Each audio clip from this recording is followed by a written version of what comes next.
Muito bem, gente, voltando aqui à nossa série de mensagens de 5 minutos, nós estamos aqui, eu e o pastor Maurício Teixeira, aqui da Academia da Fé, nós estamos conversando sobre o engano no fim dos tempos.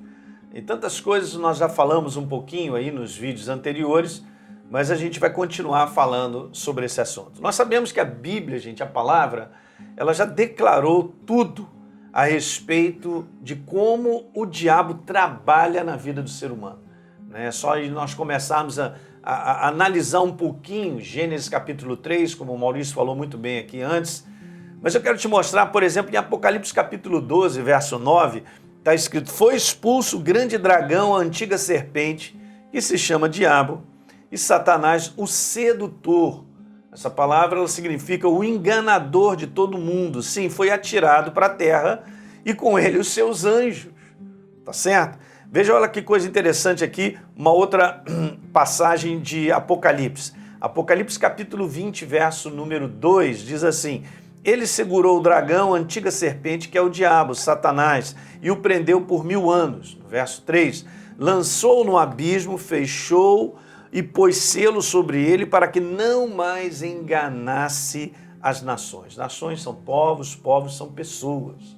Então esse é o trabalho insistente, do diabo, do inferno, para tirar eu e você desse caminho tão maravilhoso, gente. Veja bem, preste atenção no que eu quero te falar. O engano trabalha de maneiras que muitas vezes nós não percebemos, mas ele está ali trabalhando. Eu costumo dizer, Maurício, que ele trabalha de doses homeopáticas, aquelas doses bem pouquinhas, todo dia, me levando a um convencimento que me tire da verdade, que faça com que eu, no final dessa história, acabe agindo com base naquele convencimento. Agora, se ele tiver que levar isso 2 anos, 3, para me derrubar, ele faz isso. Por que eu estou citando esse exemplo? Porque eu já comentei, e eu quero comentar de novo, como as famílias têm sido destruídas. Da igreja, não deveria. Como o marido tem pensado errado a respeito da esposa e vice-versa.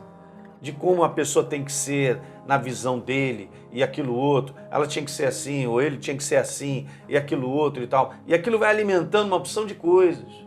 E a pessoa vai deixando entrar devagar, aquilo vai criando barreiras, Aquilo ali vai criando razões.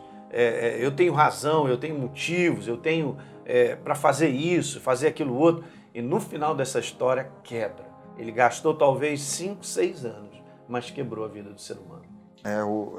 Você está falando aí o eu muito em alta, né?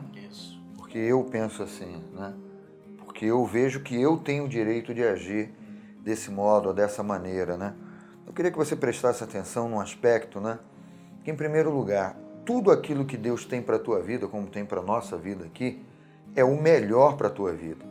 Deus não pensa em fazer uma obra meia sola na tua vida.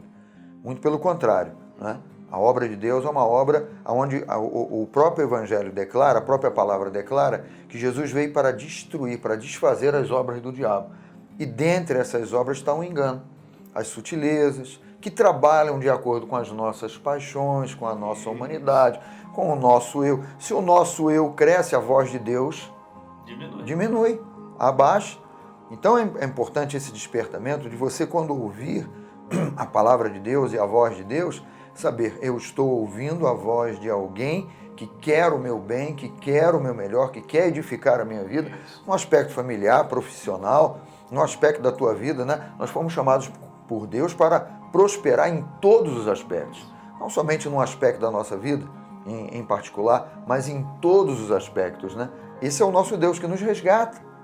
Ele já nos resgatou em Cristo Jesus, Então esse despertamento para quebrar essa ação demoníaca do engano, da sutileza, da mentira, é importante que nós venhamos ter um despertamento com relação a isso e analisarmos assim, será que a minha vontade não está superior à vontade de Deus, aquilo que Deus tem falado? É o que eu quero. Porque se eu coloco o meu eu em alta, Deus ele vai frear e vai se fechar. E essa é uma grande porta, eu quero dizer para vocês, essa aí é uma grande porta de levar a cada um de nós para um lugar diferente, fora da vontade de Deus. É eu assumir o que eu quero, o que eu penso, o que eu acho, o que eu determinei acima da verdade. Também não vai funcionar. São formas diferentes do inferno alimentar o engano. Ele pode alimentar o meu próprio pensamento, o meu desejo ser tão forte ao ponto de estar em contrariedade à vontade de Deus para a minha vida, não é isso, Maurício? E isso é um perigo muito grande, né? Então eu quero te falar, gente, que esse caminho ele precisa ser iluminado. Eu vou terminar esse vídeo te dizendo o seguinte: se você tem gasto tempo com a palavra, com a pessoa de Deus, com a verdade, e você tem se alimentado da verdade, a verdade é um farol.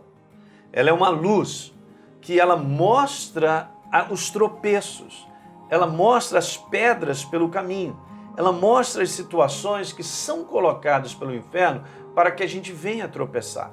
Então você não está caminhando na escuridão, você está caminhando na luz. Então no momento em que você identifica que são obstáculos, que são ciladas, essa é uma palavra boa, né? Porque o inferno ele promove ciladas, né? Essa intenção de me levar ao erro. Se você identifica, nós já sabemos, então, opa, isso aqui é perigoso. Por que eu estou pensando assim? Por que eu estou pensando que a minha casa é assim? Por que eu estou pensando errado a respeito do meu trabalho, da minha vida, né? Não, eu sou doente, eu sou doente, eu sou doente, eu sou doente. Por que eu estou pensando que eu sou doente? Mas Jesus disse que pelas suas pisaduras eu fui sarado e tal. Então, nós temos que controlar isso, cuidar. Vou terminar dizendo que para você que é o seguinte: quem cuida da tua mente é você. Eu e você somos responsáveis, Maurício, cada um de nós é responsável por cuidar da nossa própria mente, dos pensamentos que nós alimentamos, porque eles podem nos matar. Ok? Beleza? Então, dá um like nesse vídeo, se inscreve aí no nosso canal, caso você não tenha se inscrito. E, por favor, deixe um comentário, principalmente de onde você está aí, né, assistindo os programas dessa localidade.